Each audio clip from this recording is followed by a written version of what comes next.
Hello and welcome to episode 1322 of The Sleeper and the Bust. It is Wednesday morning, July 24th. I'm your host, Paul Sporer, joined this morning by Justin Mason. Justin, good morning. You sound like you're questioning that. Kind of was because I knew I was saying it the wrong way. I'm supposed to say the date first. It's early. I'm out of it. I don't even have that excuse though. You're always, it's always 2 hours earlier where you are. You should be the one who's foggy, not me. But how you doing this morning? I'm foggy. I'm exhausted for some reason. I did not sleep well.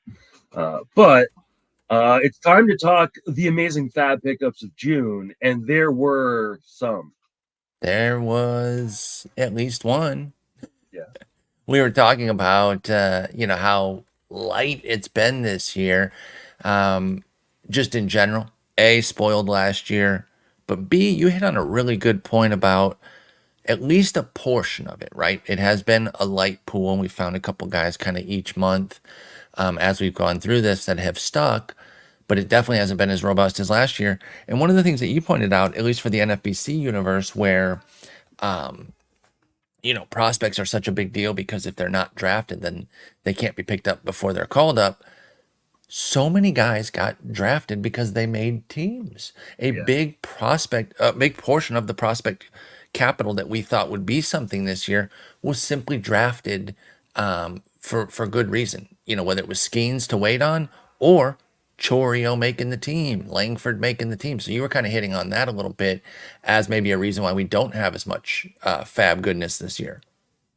Yeah, I mean, if you just go to the big board on Fangraphs, and I do because I'm a company man, and you look at the top, I don't know, let's just say top 50 prospects. You've got guy team this year, Wyatt Langford, Jackson Chorio, Jackson Merrill, Evan Carter, Jarrett Jones, Mason Wynn, Kyle Harrison.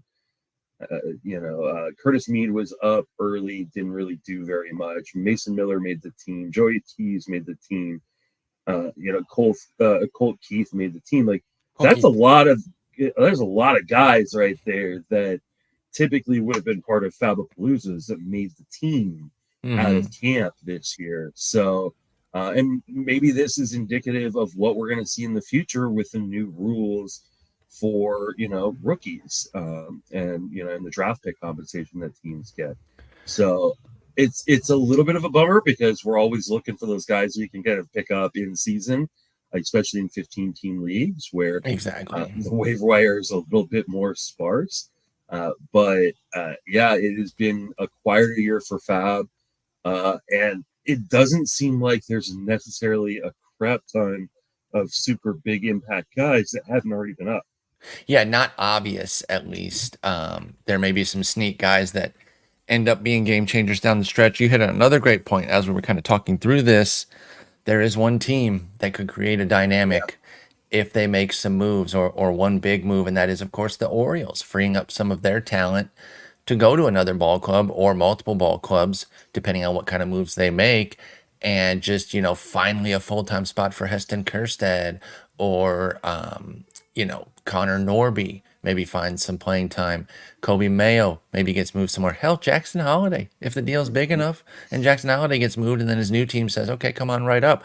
Kyle Stowers, they've got guys for days that they can move around and they could become the big things. So, there are some avenues still where we could still see some talent. But yeah, it's been tough, at least in the 15-team landscape, which is what we generally focus on.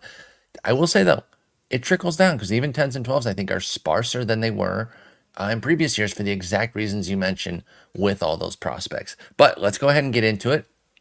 I have looked at the NFBC main event for pickups. So again, this is 15-team focused. But let's see who's been available and what they've been doing. Let's cycle all the way back to June 2nd. And we're going to start with a bang because 3 of these 4, not bad. Kind of goes downhill from there, but we'll get into it. Spencer Schwellenbach, 4.53 ERA, not jumping off the page at you, but a 117 whip, 18% strikeout minus walk in his 46 innings since NFBCers picked him up. I think the skills and the whip are telling you that maybe the ERA isn't something you should freak out as much about. Have you seen anything from Spencer Schwellenbach that you've been enjoying The Braves prospect now has 50 total innings, but only, like I said, 46 of those would go to fantasy folks because of when they could pick him up. What do you think of Schwellenbach? Yeah, I really like Schwellenbach. He's one of those guys where I have targeted him in leagues where he's been dropped because I feel like he's going to have a much better second half. I mean, he's got his ERA is 4.62 on the season, but his xERA is 3.72. He's got a 3.83 FIP. That's just much more in line with where we see the skills. He doesn't walk guys at all. His homers, he's had a few kind of big homer games, but other than that, like he's been actually pretty decent in keeping the ball in the yard. And he's got a full arsenal, which is what you love to see. He's on a good team, which gives him a lot of opportunity wins with Max Fried down. I think he's locked into this rotation at least for the next month or two. Yeah. I really like Schwellenbach a lot, and I feel like he has just been a little bit unlucky early on in the season. Yep, definitely somebody that I'm keeping tabs on. You mentioned the Max Fried injury. That obviously opens up his spot a bit more. They should probably go out and make some moves for sure. Doesn't necessarily mean that Schwellenbach's out, though. They can go get a big piece, and then that's just a fill-in to where that's, Raylo, Sale, Morton, new guy, Schwellenbach. Like there's still a spot, even if they go out and get somebody because of these injuries. So unless they go out and get multiple guys, I think Schwelly's got an opportunity, and he's acquitted himself well enough that they should continue to stick with him. David Peterson kind of goes the other way, right? Schwellenbach has the modest ERA, but a good whip. David Peterson lures you in with a 3.09 ERA, might get you a little comfortable, but it's a 1.48 whip and just a 6% strikeout minus walk. That said, Justin, he also has 5 wins since the June 2nd pickup period where people would have gotten David Peterson. It's a mixed bag with some positive results, but underlying skills are a little shaky. Where do you come out on somebody like David Peterson? I feel like Peterson is one of those guys where like you watch him pitch and you go, man, I think this guy's got pretty good stuff. He's gonna miss some bats. I think he's gonna be really good. And then the results kind of say otherwise. I know the ERA is good, but like the swing and strike rate is down for him. He's allowing a lot of contact in the zone. I'm pretty worried on him, and I think that 148 whip is more indicative of what the skills have shown, the underlying skills have shown this year. So I think there's going to be some massive regression for him at some point, unless things turn around. Like he's just allowing way too much contact in the zone. Yeah, I agree. Dave Peterson, again, that 5-0 record stands out, which is nice, but walks too many guys and gets hit around, right? You can live with a tough walk rate if you don't give up free passes, right? If that's really the only avenue on is that you get hit around a little bit, okay. But he does both. The bases are a turnstile for David Peterson. He's lucky so many of them haven't scored. I agree. I would be very nervous if I were still rostering and relying on David Peterson. And in a 15, you might have him in a position where you're like, dang, I kind of need him to keep coming through for me. Could get a little dicey. Now, this was part of a 2-step week this week. He started yesterday against Miami. Good outing. 10 base runners, even against stupid Miami. 10 base runners in 5 innings, but they only clicked in 2 of them because they're Miami. So the schedule saved him. He gets Atlanta this weekend. I think that's going to be a huge test for David Peterson. We'll see how that goes. And then a trip to the Angels next week. So I think we're still holding. Hopefully you get through the Atlanta start, but then give me the Angels start. It's always on a tightrope with me for David Peterson, though. So be careful. Yeah, he's an easy team streamer kind of moving forward. That's exactly where I'm at. I'm not necessarily cutting him because 15s aren't offering enough to get somebody better than David Peterson, but I'm not blindly starting him because of the ERA. Joey Estes is kind of a mix between the two. The ERA isn't great and the whip isn't great, but there's been flashes. 4.69 ERA, 125 whip, 11% strikeout minus walk in 48 innings with 3 wins, which is notable because, Oakland, not a great team, but their starters actually can get some wins this year. Would you be surprised to learn that J.P. Sears has 7, Mitch Spence has 6, Joey Estes himself has 4 on the year, but only 3 since this waiver pickup. Interesting thing about those guys, they have an equal number of losses. Sears is 7-7, Spence is 6-6, and Estes is 4-4. And that's just kind of funny to me how that pattern works out. But Estes had the big CG. I think he threw a Maddox even. Let me find. Yeah, it was like an easy Maddox against the Angels. 92 pitches. For those that don't know, it's 99 or fewer pitches for a shutout. So he drops a Maddox on everybody, gets everyone excited, immediately gets his face caved in at Boston. That said, if you started him at Boston, you kind of asked for it a little bit. Because this is a guy that, with Joey Estes, I'm more comfortable starting against the weaker opponents. He got a trip to Philly right after that, stood up. So if maybe you were playing it where you're like, okay, I'm going to sit him at Boston and at Philly. So you dodged the bullet, missed a decent one, but then picked him back up for LA again, 5 2/3, 2 runs. So it's been up and down with Estes. Do you have any trust for him, going forward in 15 teamers because he's had such ups and downs? By the way, he gets the Angels again this week. Yeah, I mean, this is a weird schedule for him. It's going to be his 4th Angels start out of his last 6. That's crazy. He's handled them pretty well. So, like, I mean, it is the Angels who are, now Mike Trout is, injured again on rehab. So, wait, what? Yeah, I missed that. Get a setback yesterday in his rehab. So, but here's the thing with Estes, like, he just allows a lot of contact. And so, like, what happens with guys who allow a lot of contact is you are dependent on the defense behind you, which isn't particularly good in Oakland. It's a big ballpark, so hits are going to fall in. And so, like, you have these massive blow-up outings. Because if you minus the one at Houston, if you minus the one at Minnesota, and you minus the one at Boston, he's had a fantastic season. Hey, but what's the thing? Those three, what'd you say at the beginning of all of those, though? At Boston, that's true. At Minnesota. So 3 on the road, 3 mega duds on the road. Is he just a home streamer right now? We've done this with Oakland guys. You and I have been playing fantasy for a billion years, finding capable Oakland guys, just throwing them in Oakland, and maybe the occasional spot start on the road against a team that maybe we're not as scared of. But like 2.12 ERA, 0.88 WHIP at home, 8.05 ERA, 1.59 WHIP on the road for Joey Estes, both 34 inning samples. Is he a home only guy right now? I think he has to be. The problem is, like, you're now throwing a guy that's home only that doesn't have a lot of win potential to begin with. So fair. Like, I don't mind just actually streaming him. Like, this is not a team streamer for me. I'm not holding on to Estes, but I don't mind picking him up for good home starts where available. I don't want to, like, tie myself to be in a position like where I go, oh man, I don't know, like, maybe I've got Griffin Canning or something like that, and Canning's got a bad start. Well, now I've got to start Canning or Estes, and Estes is on the road somewhere. Like, I don't want to tie myself into that. I think that's fair because it is such a narrow usage for Estes, and we're going to break our rules here immediately with him because the Angels start this week is in Anaheim, and I'm definitely down for it. And then his start the following week for Estes is home against the Dodgers, and I'm not in on that. So I'll take a roadie, and I'll avoid a home with him.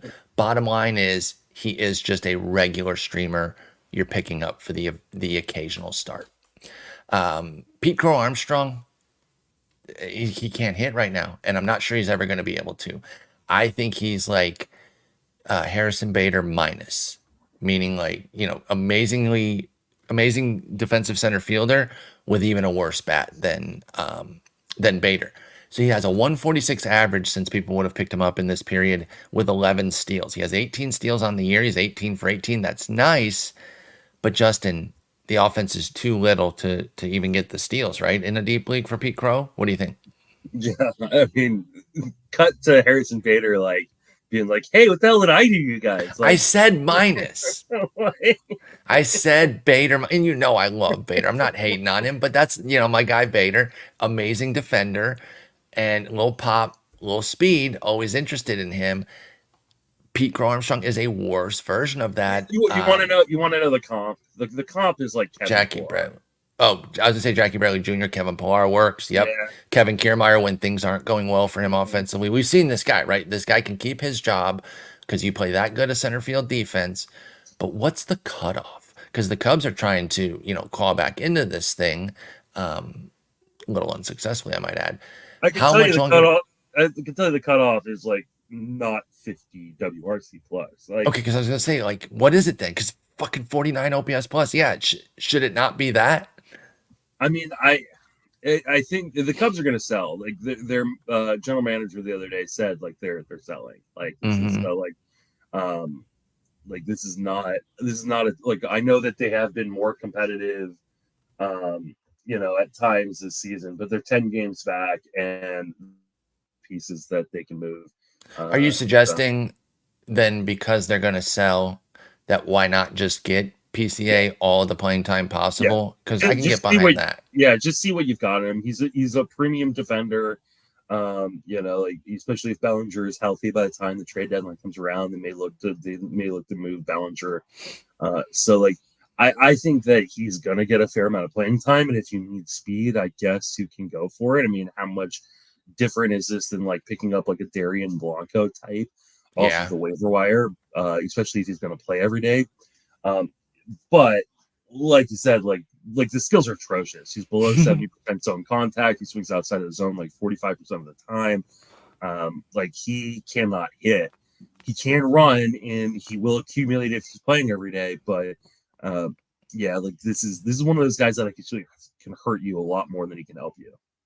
Pete Crow-Armstrong, just worth pointing out, still a positive WAR guy by a decent bit. 0.8 WAR. He's basically been a 1-win guy despite a 49 OPS plus.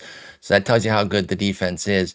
In my experience playing OOTP, running a quote-unquote real team, meaning the defense matters, I found that the cutoff on those brilliant shortstops and center fielders is closer to like 75, 80 with the OPS plus that you can absorb and still have. Like, they can put up, I've seen guys in that game put up like 3 WAR seasons because their defense was so good. And maybe they had good base running like Pete Crow, so he gets a little extra bonus from that to counter the offense. But 49 is a different level. So I'm actually impressed with him that he even has 0.8 WAR this year. With such a dreadful bat. Is there any way they could bat him 11th? I know there's only 9 guys in the lineup, but is there any way you think they could bat him 11th? Can they do like the opposite of a DH where he just plays defense and doesn't hit? Like, yeah, I mean, so you go through the order. You go Horner to Amaya, then you let Horner and Bush bat again, and then Pete Crow. So they bat twice for every one time he bats. Yeah. That's how he bats 11th. I think they're going to give him an opportunity. Yeah, that's fair. Especially if they're selling. I just wish he would walk more. Like, he showed in the minor leagues that he can be patient and walk. In previous seasons, obviously, this year he is not. Curious, though, between minors and majors with PCA. Sorry, I cut you off there on this walk rate. Go ahead and say that again. I'm sorry. You just got to wonder how much of that was just being at a lower level where guys weren't even close to the zone. So exactly, and that's what I was going to say. Now that he's in the majors, they know he can't hit. You just throw strikes no matter what. Even strikes that you'd be afraid that Talkman and Wisdom and their good guys would take yard. You just lay it in there to PCA, don't you? Make him show you that he can do something. Dude is hitting barely my body weight, for God's sake. So anyway, and pitchers are attacking the zone against them. Like, that makes sense. 73% first strike percentage, and then like a 52% zone percentage. Those are both really, really high. Let's rinse that off. The PCA stink. Move to June 9th, 6-9, if you will, and talk about one of the better hitting pickups of the year, I would venture to say. And I really liked this guy when he came up. And I'm not just saying that because he's doing well. He's an interesting hitter that even had a little intrigue last year. Came up for a cup of coffee, didn't do much with it, but like always raking in the minors. I'm talking about Spencer Horwitz for Toronto. Had a little appeal last year. Never, like I said, got much of a chance. This year, goes down, rakes at AAA again. Finally gets a more extended chance, and so far, he has been excellent. If you picked him up after on June 9th, since then, he's hitting .309 with 4 homers, 12 ribbies, and 129 plate appearances for you. We know his playing time's not going to dry up because Toronto's only going to lose players at the deadline. And even if they were going for it, I think Horwitz has done enough to ensure himself a spot. They like him. He's batting 2 every day and playing second base. What do you think of Spencer Horwitz for the Jays? I really like Horwitz. I mean, he makes a lot of contact. He walks. There isn't like a ton of power in the bat, but there is enough. like especially for second base. Yeah, yeah. For if he, I think he played more first base in the minor leagues. Correct. If he was a first baseman, we'd be like, oh, this is way too Ty Francie. Yeah, Ty France. I mean, even Hosmer, like that type of vibe. And if I can be honest, I didn't go as hard after him for Horwitz because I didn't know about the second base eligibility. Yeah. Well, we didn't know he was going to play that much second base. Did he earn it? I think he earned it in season. Okay, then I feel less bad. Coming up. Yeah. Okay, because I thought he was first base, and I was like, I just don't need, because I again recognize the talent. I think he was a solid bat, but I had guys covered. Like Vinny P at my first base. I can't remember who my corner is off the top of my head, but I was like, I didn't really need Horwitz. Now I see at second base. Well, of course, this bat as a second baseman, and as bad as I need batting average, maybe I should have just gotten him no matter, because that's the one thing I thought he was going to bring to the table, and he has. But this second base eligibility, you're right, 26 games this year, none last year. So he added this. This is a huge dynamic for Horwitz. Doesn't it completely change his value? And now he has the qualification for next year. So what do you think about Horwitz more long-term now? He's 27 or 26, so he'll be 27 next year. Is he somebody that could become a thing for the near future, or for the short term, I should say? I would think so, because not only are the Blue Jays going to be sellers, but I think they're going to, I mean, there's no reason for them, especially if they don't think they're going to be able to sign Bichette and Vlad Jr. long term. I think that they have to look at trading both of those guys, which is going to open up just more spots on the infield for a guy like Horwitz. And I know some people are like, well, Horwitz isn't going to play short, so Bichette doesn't matter. It kind of does, because Orelvis Martinez is going to come back from suspension, and they're going to put Orelvis Martinez at shortstop next year as opposed to second base, which gives Horwitz the opportunity to continue to play second base. So, I mean, he's already batting second. He makes a ton of contact every day. Horwitz's XBA is 294, so it's really backing up the fact that he's hitting 299 this year. He walks. There's a lot to Horwitz to really like. And I think he'll be one of those underrated assets coming into drafts next year, where people they look at him like, oh, he's fine, but he actually is just a really, really great accumulator that helps with batting average. I think Spencer Horwitz is actually what people wanted to impress upon Davis Schneider, what they wanted him to be. Which I still never got. I mean, I know, this is just me jumping on people's grades, but Davis Schneider has always had really, really bad plate skills. And the fact, bad swing and miss. That he took walks, didn't he? Oh yeah, sorry, yeah. Sorry, but a lot of swing and miss. Yeah. And so people thinking that he was gonna have this massive breakout. The best case scenario was a Christopher Morel season, and he just doesn't have that kind of power or speed. And so I never really understood it. I think Horwitz is this guy that he's never gonna have the flash of maybe a guy like David Schneider or Christopher Morel.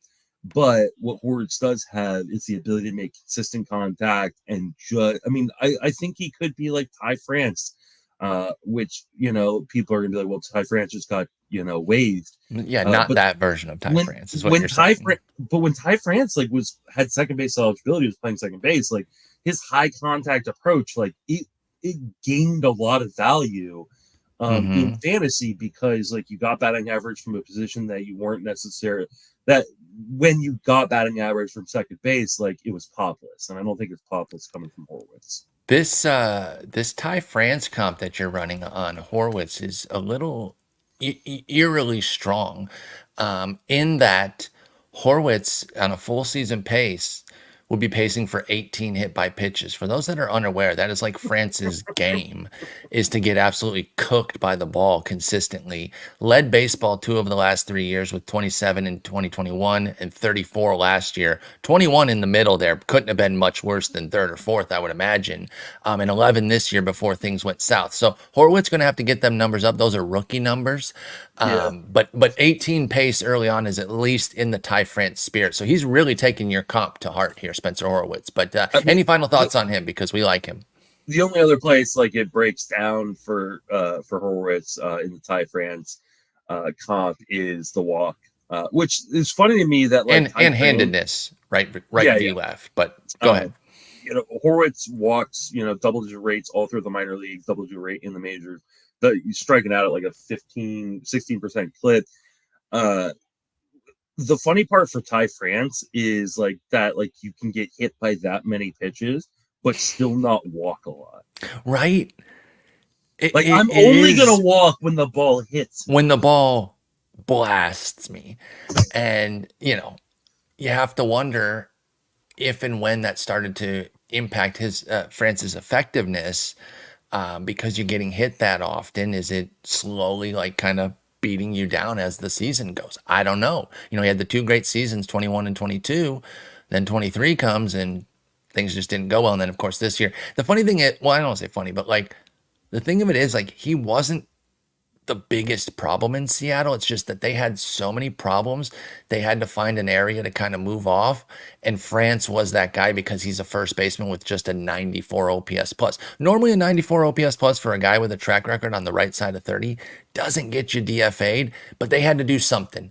And you really couldn't get rid of anybody else as easily, right? Polanco isn't doing much, but he plays up the middle. France doesn't anymore. Josh Rojas, utility guy. He has the same 94 OPS plus. And then the outfielders there. So anyway, Ty France, we'll see if he latches on anywhere. Spencer Horwitz, we love him. Let's talk Jack Suwinski on the comeback, because this is when people picked him back up after getting recalled. And it hasn't gone well again since the recall. And this was a guy I was huge on this year. So you took a fat L on Jack Suwinski. 207 average, 4 homers, 11 ribbies in 96 plate appearances since his return. Composite on the year is 9 homers, 8 steals, and 271 plate appearances with just a 68 WRC plus. The interesting thing was, early on, Jack Suwinski did exactly what I had hoped for, which was massively cut the strikeouts. But it seemed to be one of those things where he was just making contact to make contact. It was almost like checking the box, like, hey, I'm not striking out as much, with a bunch of dog shit contact. He's been striking the ball a bit better, both in the minors and then since return, but he's still kind of digging out of his hole. And with a 228 BABIP, it's not quite working. Where are you currently on Suwinski? Because this is a guy who's, unless he turns around in the second half, is going to get buried. And next year, still only going to be 26, with a 26 homer, 13 steal season under his belt back in 2023. Do you still like Suwinski long term, or are you out on him? I don't understand like how this doesn't work better for him. Like, he has a really, really good eye at the plate. He's actually making like right around almost exactly league average zone contact. He's become more aggressive in the zone. So like he doesn't swing outside the zone.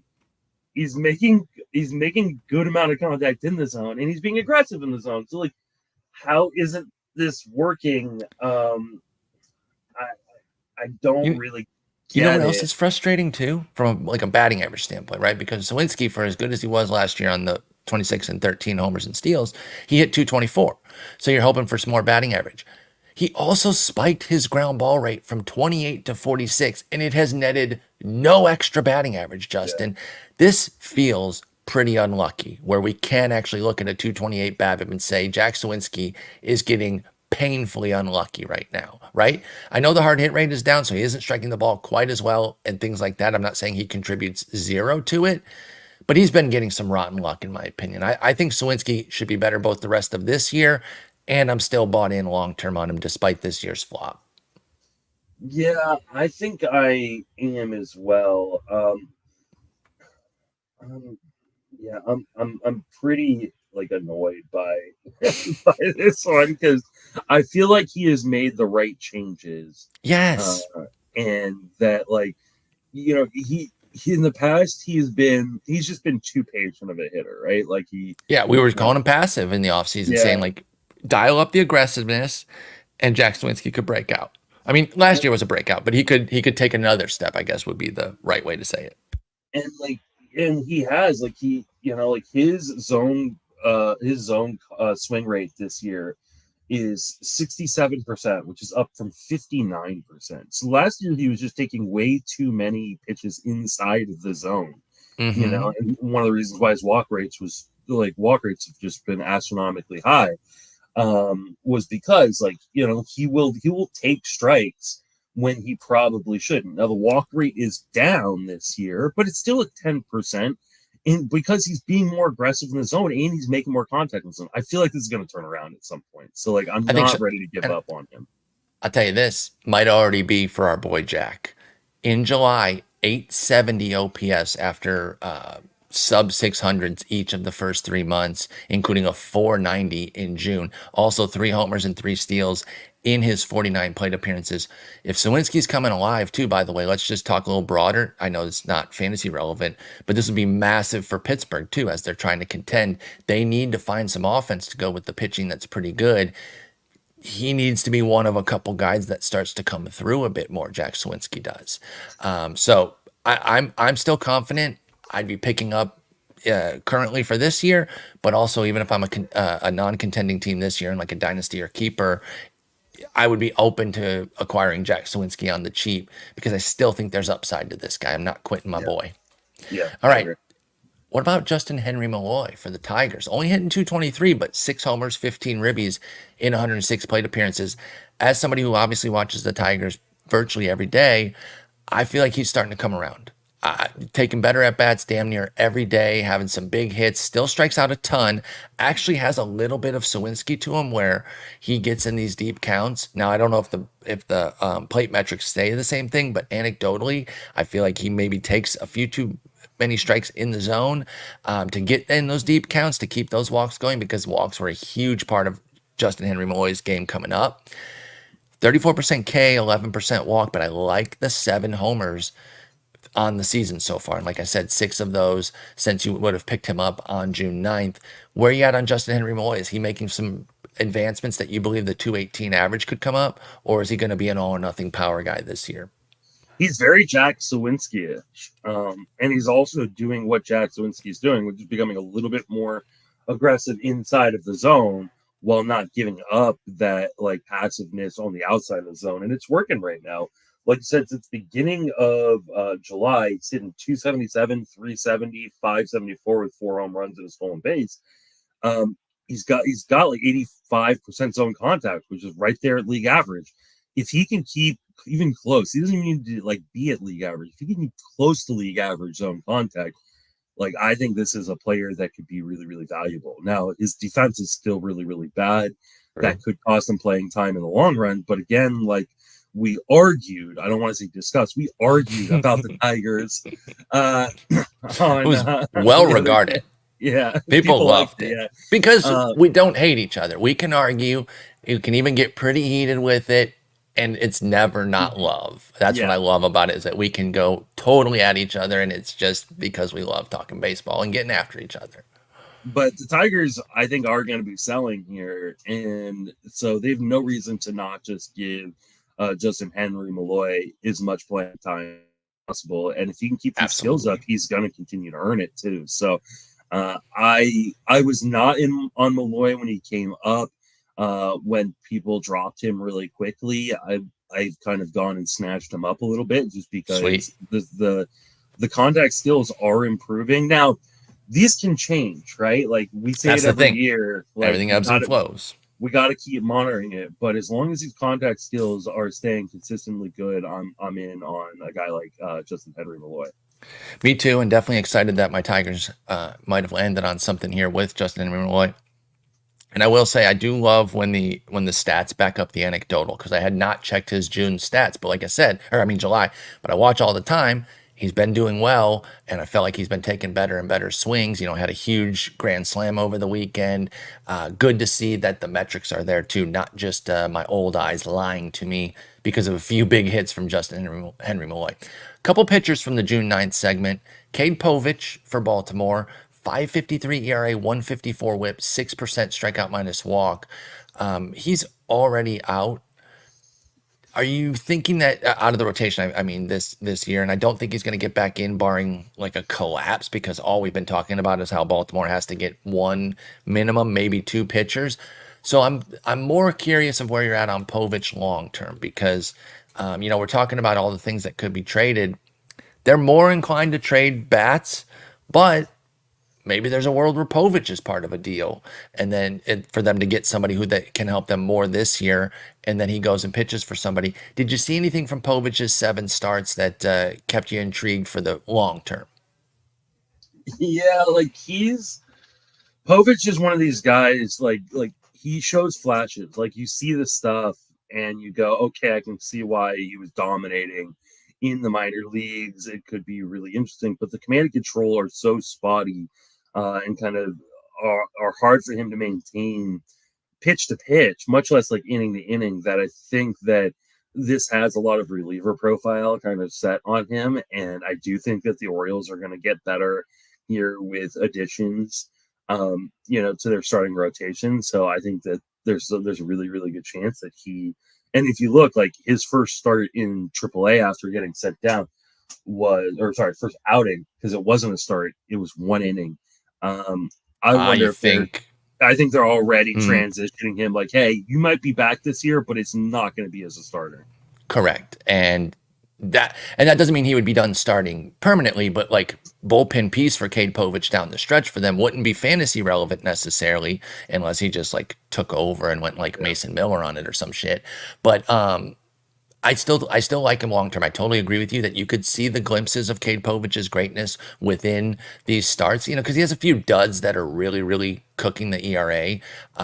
8 earnings in Oakland. Baseball is so stupid sometimes.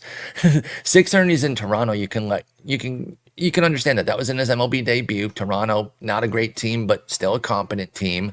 But then bounced back with 6 scoreless against Atlanta. 4 2/3, 1 run, 1 hit in New York against the Yankees. 5 2/3, 3 runs against Cleveland. 5 innings, 2 runs against Texas. We love that.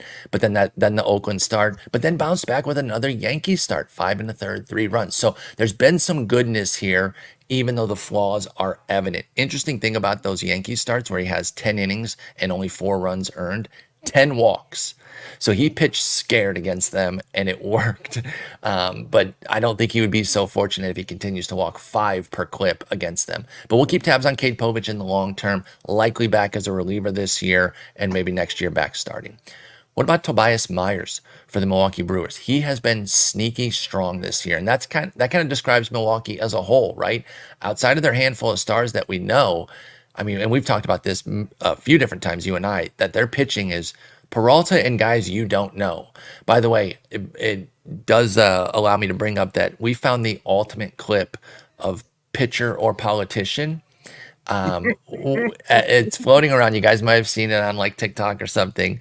This guy who is a politician, he's like an actual congressman or House of Representatives, also an independent league pitcher. So the answer would be both for him. It was perfect. I was laughing so hard I had to send it to you immediately. I mean, he wasn't even an independent league pitcher. He had retired from baseball. That's right.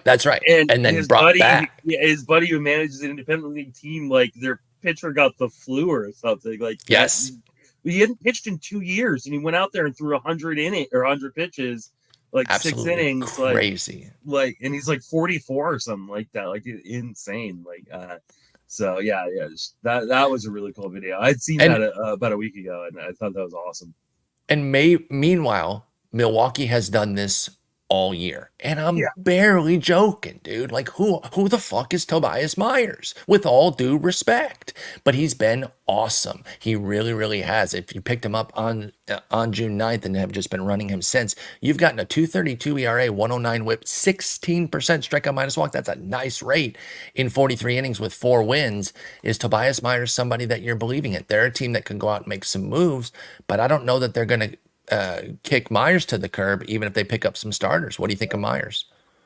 I think Myers is like the perfect Milwaukee pitcher. He's a guy that he does not have overpowering stuff. There's not one individual pitch in his arsenal where you go, well, that's the pitch, right? Like, correct.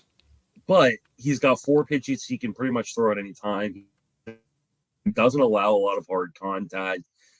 He does allow a fair amount of contact, but one of the things we were talking about, recently is like Milwaukee's park is kind of the inverse of Kansas City's, where Kansas City's, like you could score a lot of runs. You're just not going to get a lot of home runs. Whereas Milwaukee, like you can give up home runs, but like the park itself doesn't give up that many runs. So like he, he might give up a few solo shots here and there, but he doesn't walk too many guys, and he, is probably going to keep you off balance. Like while I do think there's going to be some regression in the ERA, like I don't think it'll be massive regression. I think he's probably like a 3.6 ERA guy, a 115 WHIP. And he'll volume strikeouts. So yeah, and he's playing on a good team that's going to win games. So I like Tobias Myers. Yeah, Tobias Myers has been impressive up until yesterday's start. He started on Monday night against, it was Tuesday against the Cubs. Prior to that, he had a really impressive 8-start run that was bookended by 8-inning scoreless outings at Detroit and against Pittsburgh. Just a huge run, and still pretty good against the Cubs last night. 5 1/3, 3 runs, only 2 of them earned in a hard-fought battle. That was a hell of a game that I was watching last night. But I like Myers. I agree with you. The ratios surely will regress from where they've been. Because like I mentioned, 232, 109 is what you've gotten if you picked him up on June 9th and you've been starting him. His full season is 314, 115. I think he's more of like a 360, 120, but that's valuable, especially in deep leagues on a team where the W's can come. So Tobias Myers has been nice. Let's go to June 16th, which is a pitcher-heavy one. We've got DJ Herz, Yariel Rodriguez, Carson Spiers, and Drew Thorpe that I want to discuss. And they kind of go in descending order of quality here, at least in terms of the ERA. Some of the skills are impressive. Where have you been on the DJ Herz situation? Because he has a couple major strikeout games that kind of have garnered attention from folks. If you picked him up on June 16th, you've gotten a 5.73 ERA, 155 WHIP, but 18% strikeout minus walk. Like I said, those strikeouts kind of keep people going after him. Is it just a couple great starts, or is there something here with DJ Herz? Man, I'm sorry, I'm getting choked up just talking about DJ Herz. You really, really liked that 10 strikeout game against the Mets, didn't you? I mean, it's hard to know what he is start to start. Like every start, like he comes out, he's just a different guy. Like he'll the last start, like he gave up 96% zone contact. But the start before he was like, there was 2 starts before he was at 80% zone contact. Like I don't even know if he knows who he is. Like he's going to be an amazing reliever. I think he is. I think that is like where DJ Herz's future is. And so I have not been buying in on him. I know like there are some people who really, really like jumped on board and were really promoting him after that big strikeout performance, but like we see he had 13 against the Marlins as well. That was what really garnered folks' attention. And I think it was the day before the waiver period in question. So that Saturday he goes 6 scoreless, 1 hit, 13 Ks, and then since then it's been up and down with only the Mets start being good. You've only gotten 1 out of 5 being good since then. I think he's a team streamer in 15s, and probably a regular streamer in 12s. I don't know that there is enough consistent upside. Obviously, there's upside, but like this, this has a lot of like the Hayden Birdsong kind of feel to it, where like, hey, you could have this one big start and then you could be right back down to the minor leagues. Which shout out to that guy in your main event who dropped Birdsong. Like he got sent right back down like the next day. So isn't he going to come up for the doubleheader though? He should. So but would you risk that in a weekly league? No, I think that's fair. And he did pick up Christian Scott. My only thing, because we had talked about this, and again, it wasn't to like clown the guy in my league. It was just a little surprising that the day he throws 12 punchies in Coors, he cut him. It's just for me personally, I probably would have cut a couple other guys first just to try to see if Birdsong gets the Colorado start. But to your point, he got sent out. Would they have started him anyway? They did, because I think it's a duo that runs this team. They did start Jake Bloss, the guy that I was like, wow, I would have kept Birdsong over Bloss, and he gave up 5 runs yesterday in 4 innings. So that one was, process versus results. I don't think it was the worst process. I was just a little surprised that they kind of took their 12 Ks from Birdsong, said thank you, and moved on. But because he's not necessarily going to last even after the Colorado start, because as we talked yesterday, Ray's back today and then Cobb back very soon. Let's talk Yariel Rodriguez for Toronto. And, we've already talked about Toronto via Spencer Horwitz. And so similar thing applies here with Yariel, where volume we don't know. We don't know if they have any innings caps on him, but in terms of anyone blocking him off to keep getting starts, that should not happen. So if they have an allotment of innings that they are comfortable with him starting the rest of the way, he should be doing that. And he's done well enough to earn that. Since you picked up Yariel Rodriguez on June 16th, if you've been going straight with him, you got a 3.32 ERA, 105 whip, 12% strikeout minus walk in 19 innings. His composite is 378, 138 in 33 innings of work. So the whip's a bit high. He's a strikeout guy. He has some nasty stuff with 36 Ks in 33 innings. Is Yariel Rodriguez somebody that you're finding any confidence in right now? Oh, man, yes and no. I mean, I think short term, yes. So we're seeing him finally start to go deep enough in the game to qualify for wins. He's gone at least 6 innings in 2 of the last 3 starts. I know in his last start, he went only 4. The problem is, and the reason long term I may be a little bit more on the fence with Yariel Rodriguez, is what we saw in that last outing, which is he walks too many guys. He walked 3 guys in 4 innings against the Diamondbacks, and they wouldn't let him go any deeper in the game. This screams high leverage reliever role long term if he cannot get these walks under control. Now, he has really good stuff, and he doesn't give up home runs. He's only given up 3 home runs on the season. So, he could make it work. And like I said, the Blue Jays are going to be sellers. So, there's going to be spots in this rotation because Kikuchi's got to go. 100%. He's a free agent, and I would not be surprised if they didn't move Bassett too. Even they could even move Gausman, which I think that one's a little bit more difficult because he's been bad in the contract. But I could see them move all 3 of those guys, or at least 2 of them. And so then he's in the rotation this year and next, and they probably don't care how bad he pitches because they're not going to be competitive anyway. So I'm definitely interested. I think especially in 15 teams, you have to have Yariel Rodriguez on your team if he's available. But even in 10s and 12s, there's a ton of upside in this arm. Yeah, he walked 3 guys in that 4-inning start against Arizona, but he's also struck out 7. That. He has a ton of upside that I want to gamble on. Yeah, stuff is absolutely nasty for Yariel Rodriguez, and he's kind of a fresh guy in the majors in that, he didn't really pitch much. He didn't pitch at all in 2023. So when you add up even the minors this year with his major league work, it's 54 innings. Now, on the one hand, it's okay, so he's fresh, he's got some juice. On the other, it's well, how much are they going to limit him? He's pitched in Cuba and Japan, and we've never seen him eclipse 100 innings in a season.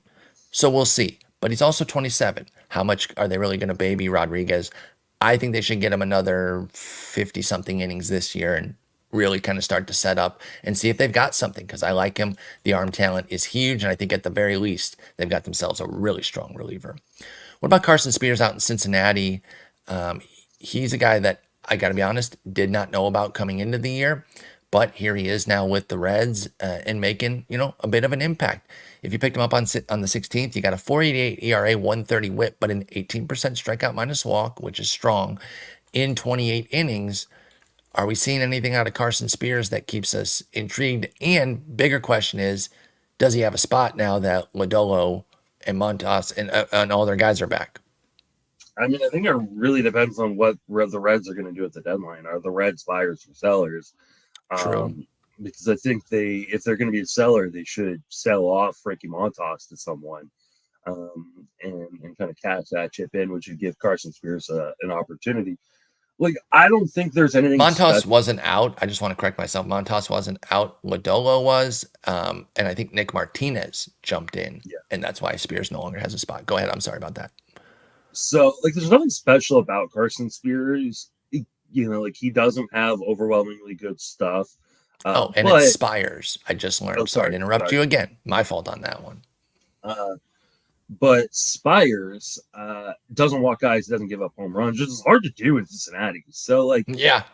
I think he could be very Tobias Myers-ish, which is a guy that puts up pretty decent ratios. You're not going to get a ton of strikeouts from him, but he needs a rotation spot, and he's got a volume his way, right? So like, if he's not in the rotation, or he's like kind of coming up and coming down, like he's not going to have a ton of value moving forward. But like, if the Reds end up being sellers and they open up a spot in the rotation for Spiers, then he could be interesting.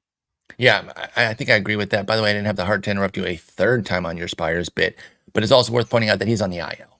That is the reason he's not in the rotation right now. So that could have saved me a lot of headache there trying to figure out why he wasn't. As you can see, I don't have Carson Spiers. Yeah, neither of us do, or else we would have known he was on the IL. And, again, just so people know, the stats I'm giving are since the waiver pickup.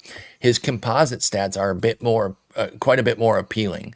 383 ERA, 126 WHIP compared to that 488, 130 since you got him. So there was some good work up front that brought people in on Spiers, and then since then it's been a little bumpy. Now he's hurt. We'll see what happens when he gets back.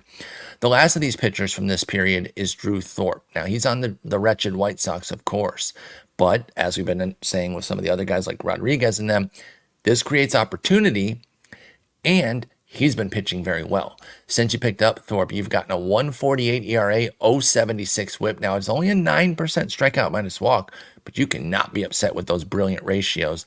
And then if you back up and look at his big picture for 39 innings on the year, it's a 303 ERA, 101 WHIP with 3 wins too.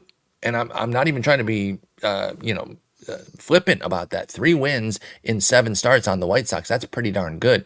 Drew Thorpe was a big part of that Dylan Cease deal. You think the White Sox got something here, and are you interested in him? That's like 25% of the White Sox wins on the season, isn't it? I mean, at this point, 3 wins.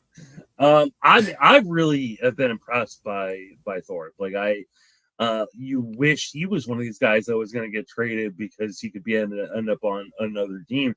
He's got really good stuff. He's showing good command and control. And I understand that the White Sox are going to move Crochet, and I haven't heard a lot of Fetty talk, but I assume they are going to move Fetty as well. But the White Sox actually have the makings of a really good rotation for next season. That's true. If they decided to not sell, like I said, I think they are going to sell, just because they can get so much back for these guys, and you just never know. Like, a young pitcher with control has so much more value on the trade market than if he ends up on your IL. So I totally understand, like, especially a guy who throws as violently as Crochet, like moving on from Crochet and trying to cash in now before he potentially gets hurt or something. But especially because they're not really looking to be good next year. If they were close, I think it makes sense. But because they're 2+ years away, that's why I really advocate trading Crochet for the White Sox. I had this conversation with my brother-in-law recently because he's a diehard Giants fan, and I love having these I love and hate having these conversations with people who are like diehard fans of a team, but aren't really diehard fans of baseball necessarily. Sure. Like, they don't Such a different perspective. They don't understand the intricacies of baseball, but they love their team playing. And I can't remember what player we were talking about, and I was like, no, they should trade him. Or I pretty much said the Giants should tear down at the trade deadline. In fairness, something you've been saying for like 5 years. Yeah, and so and my argument was, well, are these players going to be a part of the Giants' next great team, right? Like, the goal isn't to make the playoffs. The goal is to win in the playoffs. And if you don't think that a player is going to be part of the next great team, then you should get rid of them and start building towards that next great team. And as much as I love Crochet, and I think he is great, it doesn't matter. Like, even if the White Sox, I don't think they have this much control, but even if they had 5 years of control on Crochet, like, that's not the window for the White Sox right now. They're not going to be good in the next 5 years. So wait. Every team should not have a plan that extends beyond 5 years. The White Sox are going to. No. You just pointed out how they're putting it on the board. Put it on the board. Five years for the next playoff spot. Again, if that's their plan, they are desperately mistaken. They're not going to last, right? The Getz regime, then, if that's their plan, 5 years, they're not going to last.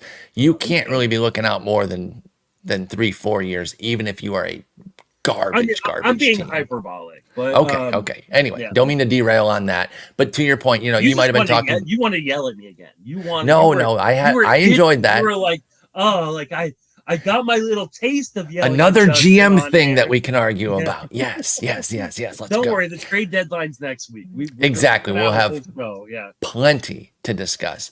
But anyway, bringing us back on topic here with Thorpe, he's been great.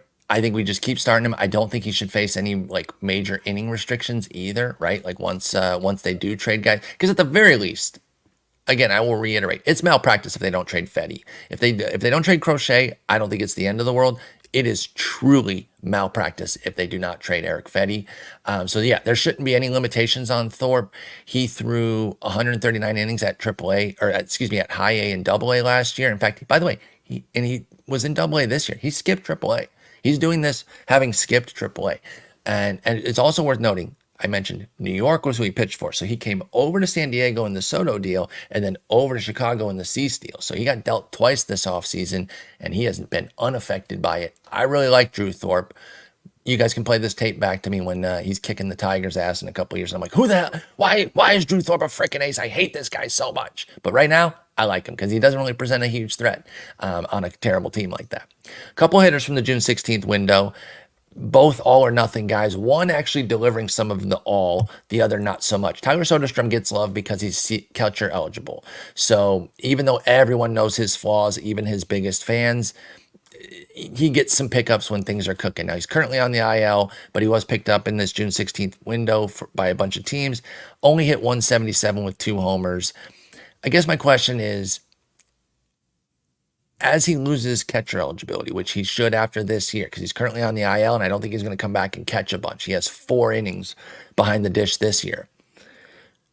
Does Soderstrom ever find fantasy value when it doesn't include the catcher eligibility? Does he have enough of a bat as like a first base DH only type to be fantasy relevant in the future for you? I think he does, and he's going to be one of these guys that this is going to end up being a lost season for him, because what he's hitting, 219. He's got the 7 home runs, but he's got a fracture in his wrist, so like he's probably done for the year, or at least done for fantasy relevancy. Like he should be dropped. Yeah, 100%. In most spots, maybe he comes back in the end of the year, but we know how much like wrist injuries like that can kind of sap your power.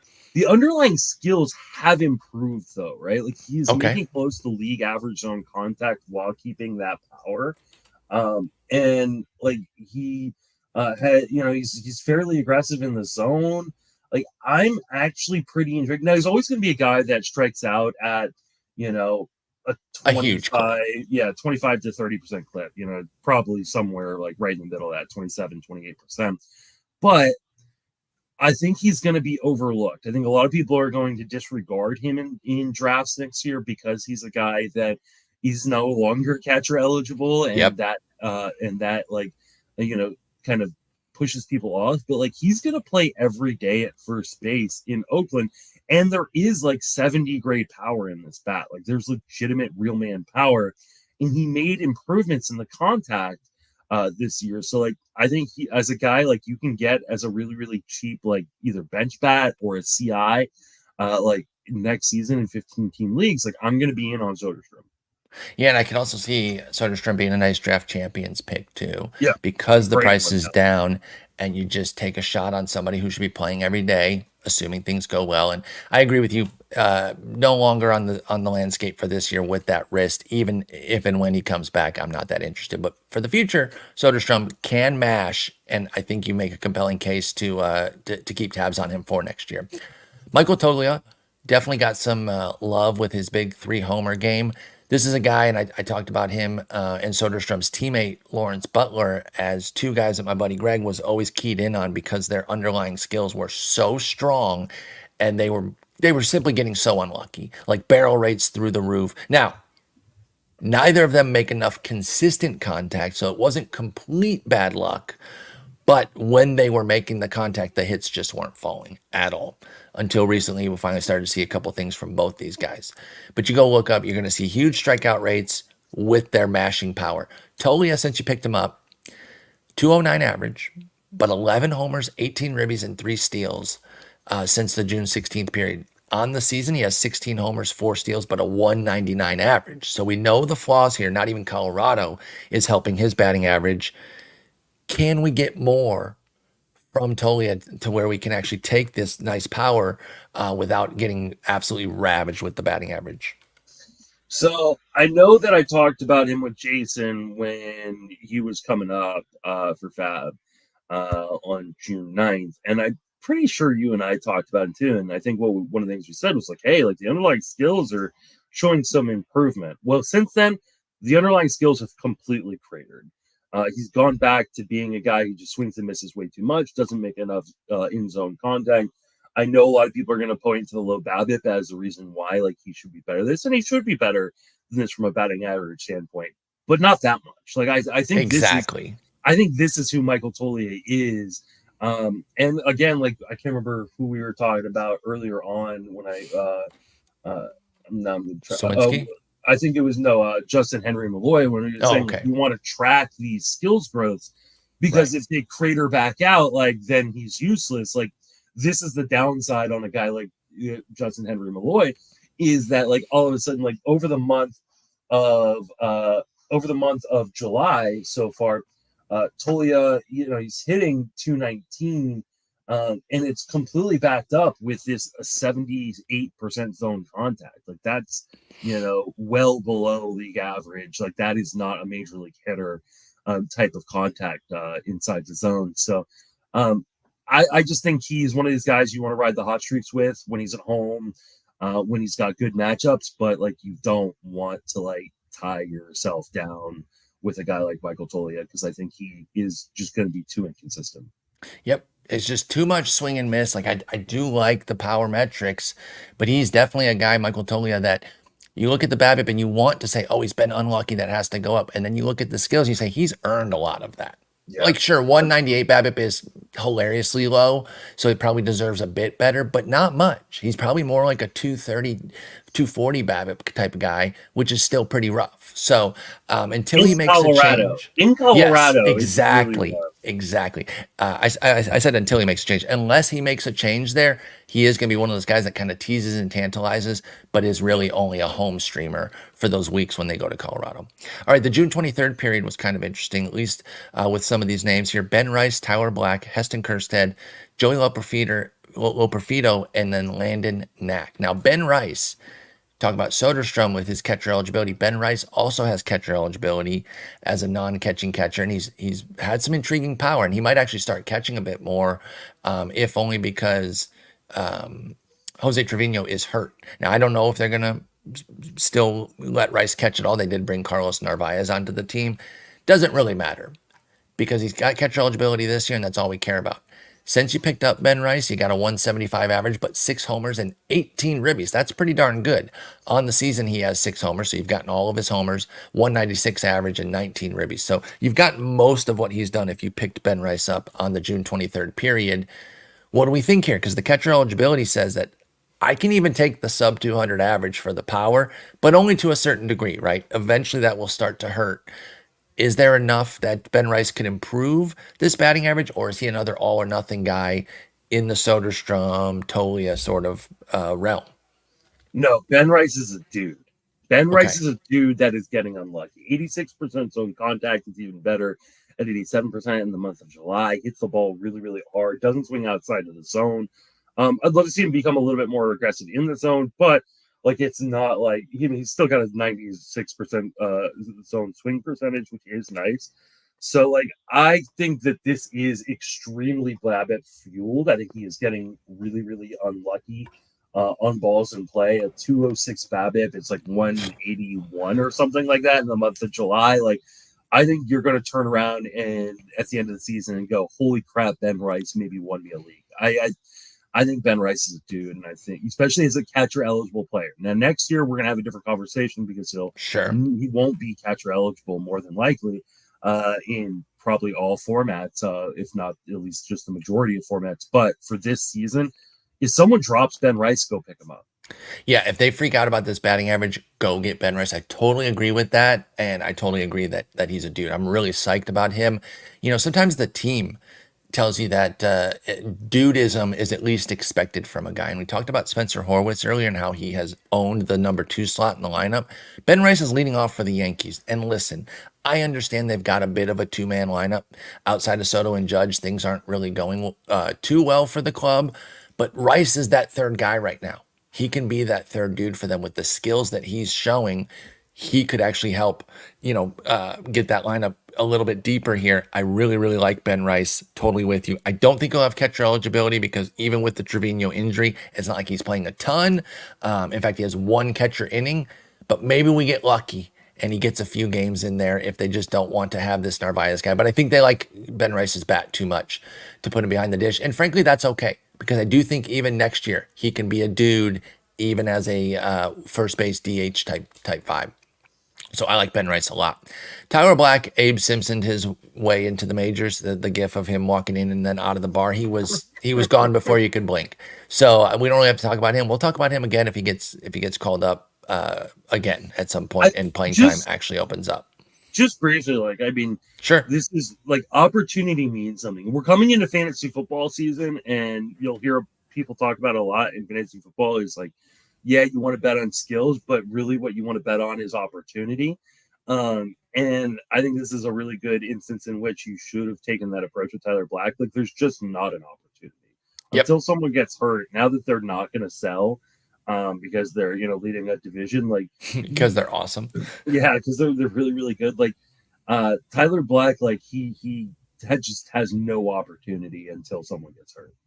Yeah, I think that's totally the case, but he remains very intriguing, though. So if something does happen there and he gets called back up, we will definitely be in. But no stats to go off of right now, so I'm not even going to give his 12 plate appearances or whatever. Heston Kjerstad's been kind of an up and down guy this year in terms of getting picked up a bunch. It's still kind of a low playing time situation, but in the time since the June 23rd pickup period, 350 average, 3 homers, and a steal in 47 plate appearances.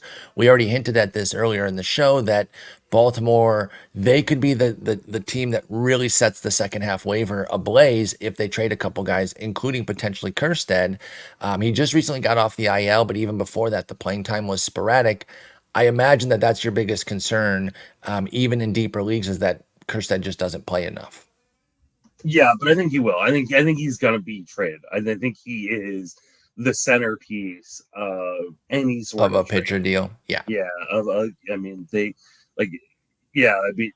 have to move him. If they don't move him, this is malpractice. I just think at least move somebody else. It could be Cowser or one of those two, but I don't think it'll be Cowser because Cowser's defense is so good. I love Cowser.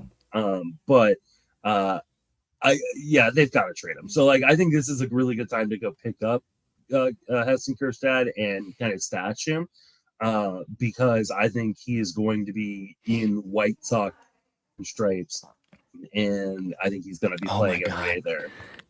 Kjerstad in guaranteed rate. Oh, I love that. I mean, I love him anywhere. I'm also a big fan of his too. But yeah, that would be wonderful. And if we see something like that, of course, we will be telling people to go get him immediately if he's available. But I agree, go get him now because obviously the price goes way up on Kjerstad. And we're talking 10s and 12s where he's available. 15's not much availability right now, but always check your wire. You never know. Joey Loperfido, PT, also a struggle for him. So I'm kind of more curious of just where you are at generally. Since this period, it's been 137 average with 1 homer. I don't want to judge too harshly off that small sample there. But do you like Loperfido in general? Do you think he is something that somebody who could be a player? I don't think he's ever gonna be a massive player, but I think he's got the stuff to be an everyday regular for a team. He's just kind of stuck in the situation where they're not going to give him an opportunity, I don't think, at least this season in Houston. He makes league average zone contact. He can hit the ball hard. There's even a little bit of speed in the profile. I think that he's gonna find his way into a role at some point. I just don't think it's this season. I think that's totally fair. And I think I agree with that on Joey Loperfido. So, unless the playing time really opens up, I don't know. Like, if he's kind of on off your team in a 15 teamer because, something's coming up where Yeah. they don't have any lefties for a week or whatever, okay. But it's very sporadic. He is a streamer for a week at a time at best right now, Joey Loperfido, until more PT opens up. Probably the gem here on the pitching, well, not probably, he was the only pitcher listed for the June 23rd period, but Landon Knack. Anytime a Dodgers pitcher is around, we're going to have some interest because they're great at developing pitching and they're an awesome team. So they're going to put guys in position for wins. Landon Knack, listen, they are hemorrhaging guys left and right. So he has pitched well, but even if he hadn't pitched this well, he might be getting opportunities just because of their lack of players. But overall, he has a 307 ERA, 102 whip in 44 innings. It's been a little bit worse on the ERA since this pickup period, 442, but a 116 whip and 26% strikeout minus walk in his last 18 innings. What do we think of Landon Knack? And I guess the biggest question is, do they get enough reinforcements that they move Knack out, or has he done enough to kind of stick around? I mean, I think the James Paxton designation, DFA? yeah, like was a sign that maybe they actually do believe in Knack. And if this is a team that is going to make massive deals at the trade deadline, that maybe they go after hitters as opposed to now. They have been tied to Tariq Skubal, which I know would make you a little bit sad, but also at the same time, you probably get a massive return back That's from the him. thing. So, I don't think you can be too upset if they get. I mean, he's the best pitcher in baseball. You're gonna get like a massive return for the guy.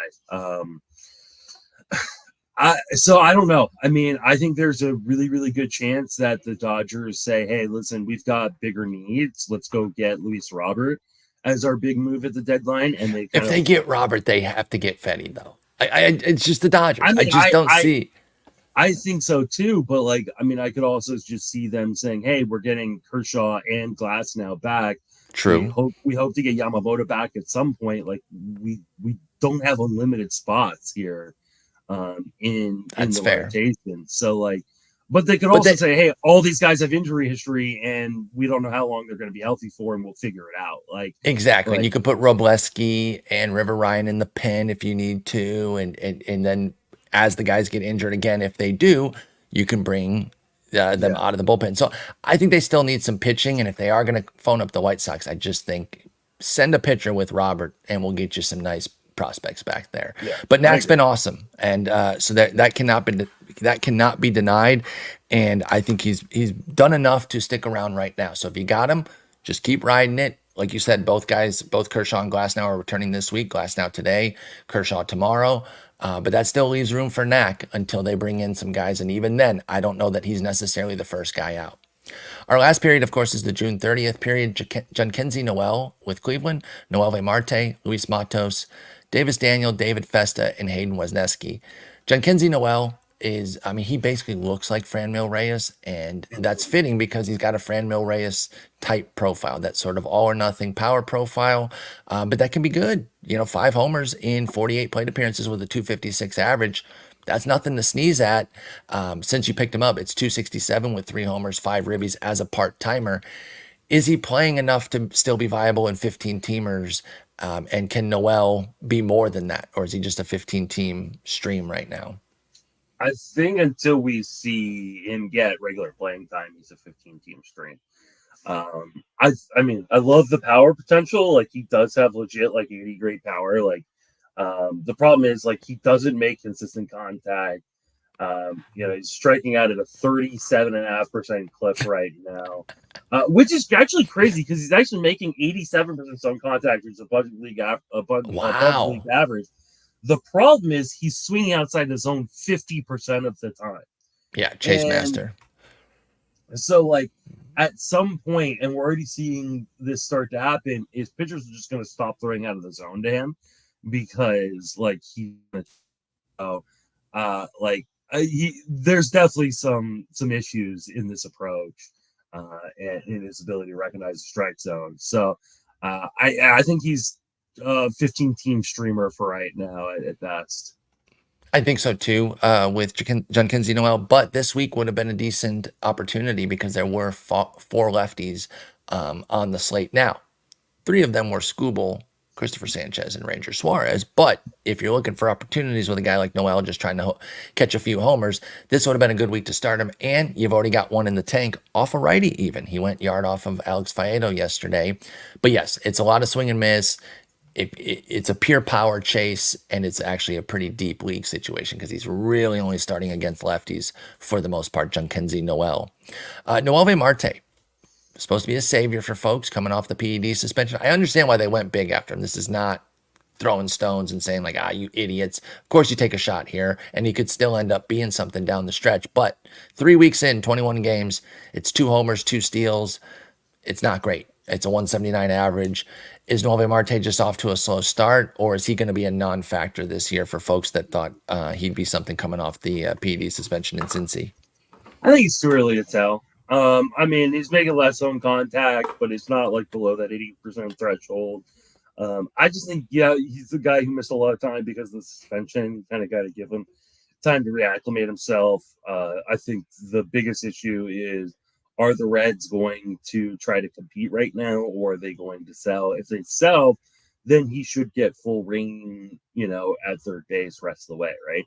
But if they don't sell, if they decide, hey, like we've got a competitive enough team to try to compete for that second wild card spot, then Marte might be in some trouble. He better turn it around pretty quickly. So it depends on what the Reds do, and as we get information, we'll kind of have a better idea of what to do with Marte.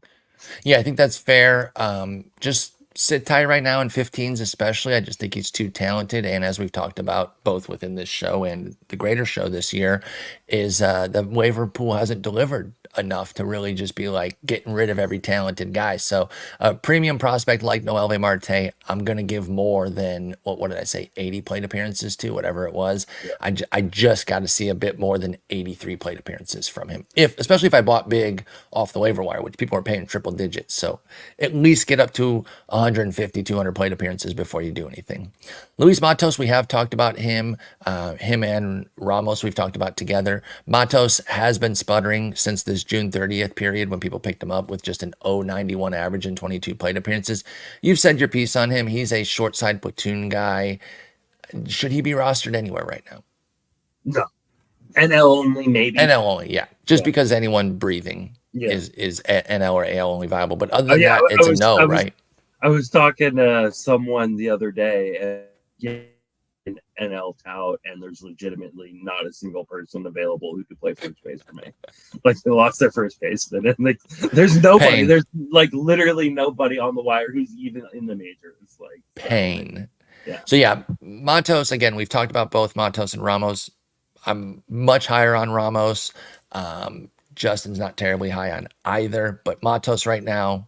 I like Matos a lot. Like I really do as a player, and if he gets some run, I think he could be really, really interesting. I think the interesting part for Matos is the Giants have publicly said that they want to be buyers at the deadline. The problem is this team is not very good, and they're not winning games. And so I think they may end up needing to be sellers. And if they're sellers and they can sell off guys like Yastrzemski and Conforto, all of a sudden there's playing time for Matos, and he becomes a lot more interesting. So I think for Matos, it's really dependent on whether or not the Giants actually sell, or if they do what they've done in years, which is just hold tight, which is super annoying. Just embrace the suck a little bit, and but this has all the makings of the traditional, what's become the traditional Giants deadline move, which is like not do anything. I'm not gonna sell. I'm not gonna buy. And you win. You win the next 4, so you're 2 games under, and then you just hold. Annoyingly hold. Yeah, Conforto, Yaz, Soler, all guys 30 and older, 31 and older to be exact, that are kind of blocking off Matos. It really only takes one of them to get moved to help him, but if 2 of them get moved, then he really has a chance to maybe play every day down the stretch, and then I would have some intrigue. But right now, I don't think you need to be in on Matos until that happens. And because the Giants are such a wild card when it comes to trading, I wouldn't even try to jump it necessarily. I'll take the I'll take the risk of waiting, and maybe Matos is more expensive after the deadline then, but that's fine. I'm not going to pre-jump it personally. This one was kind of funny. I'm sorry if you fell victim to it, but when Davis Daniel whooped the Tigers for 8 scoreless, you just knew he was going to be a pickup, and that speaks more to the dearth of pitching in 15 teamers this year. But it's like, what are you doing? Davis Daniel did not do anything different. He had a good start against a wretched Tigers offense, and he promptly showed people who he was with 11 earned runs in the subsequent 9 innings. He shouldn't have even been picked up. I'm sorry. You can say something about Davis Daniel if you want, or we can move on to David Festa. I actually had the best case scenario possible with Davis Daniel, not because I picked him up and used him for that good start and then didn't use him again, but quite the opposite. I have him in my 30-team 100-man roster league.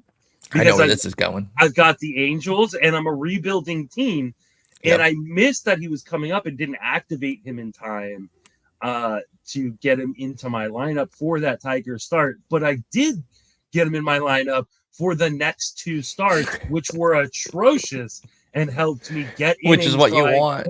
Yeah, I get the innings that help me qualify for my draft picks.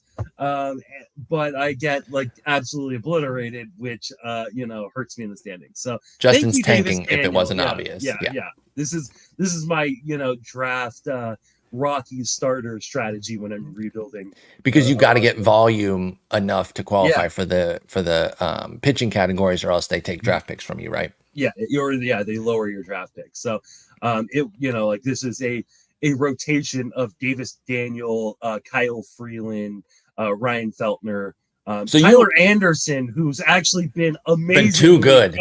He's been way too good for you. But you purposely fall for Davis Daniels of the world. You see somebody who is a nothing guy. Those guys, you're like, give me $10 on that guy immediately. I love it.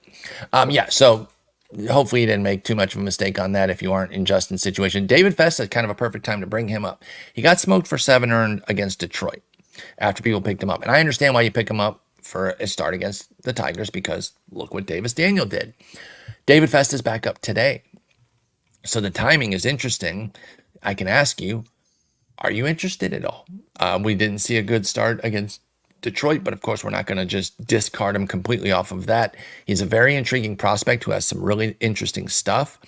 Can he be something down the stretch for Minnesota? I mean, it all comes down to command and control for David Festa. This is not a start that I would start Festa for, because I believe they're playing the Phillies today. You are correct. He's got really, really good stuff, but the command and control have just been issues for him. So if he can get that under wraps, then I think he could be a really interesting guy down the stretch. I think it's much more likely that he does not get it under wraps and that he's either reliever rest of the way or he's back in the minor leagues. I think that's totally fair with David Festa, but long term, very interested in him. Short term, it is dicey, and I also would not start him for this Phillies start. But if he impresses and he sticks around, I would take a look at at the Mets next week. Even though they're a good, they've been playing well. It does feel weird to say the Mets are a good team, but they've been putting up offensive numbers. But if he pitched well today, and I am going to watch that game because that Phillies Twins series has been really exciting, I could have some interest. So we'll keep tabs on Festa, and we'll bring him back up again if he ends up sticking. And finally, Hayden Wesneski, talking about getting kind of tricked by a guy. I loved Wesneski last year. I was so excited about him, and it flopped. I will say I wasn't quite ready to jump back in this year. I put in some modest bids when he was the flavor of the week, and I got blown out of the water. And thankfully, I did, because he has not been good. 4.86 ERA, 136 WHIP, and a 12% strikeout rate, strikeout minus walk since the pickup period, and now unfortunately on the IL. About the best thing he did for you was make sure that 7 of the 11 runs he gave up at St. Louis were unearned. And when I say make sure, I'm of course joking. You can't make sure that they're unearned, but at least you didn't wear all 11 runs. He's on the IL right now, so I guess it's more of a general question of Wesneski, if you're in on him at all. But with him being hurt, I'm not sure he starts much again this year at all.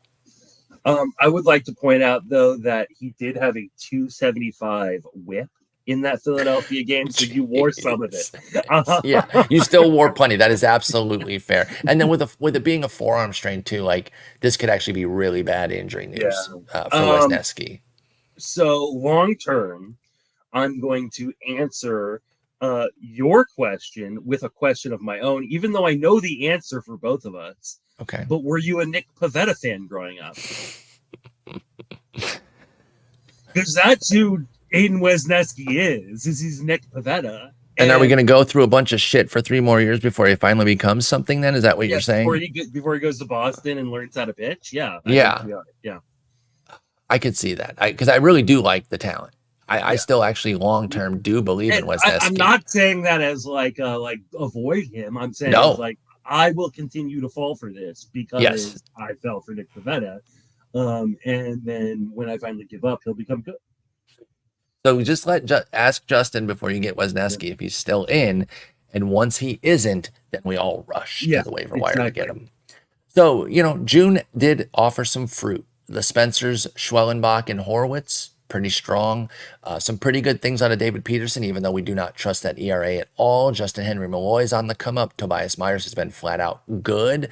Ben Rice is somebody we both love. Heston Kjerstad is showing his flashes, and if he gets traded, we're fully in. Landon Knack has been nice, and nobody really in that June 30th period, but we still like Noelvi Marte because it's too early to give up on him.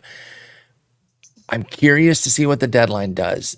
Justin, there is a world where the deadline ends up being weak because too many teams are on the cusp and then we don't get anything. But I think at the very least, Baltimore can save it. If they can trade a couple guys that end up being starters elsewhere, that could salvage the deadline. Are you expecting a big deadline next week? I know there's been a lot of talk about like, hey, there's too many competitive teams and that the deadline isn't going to be that interesting. I don't think so. I think this is going to be a really good deadline.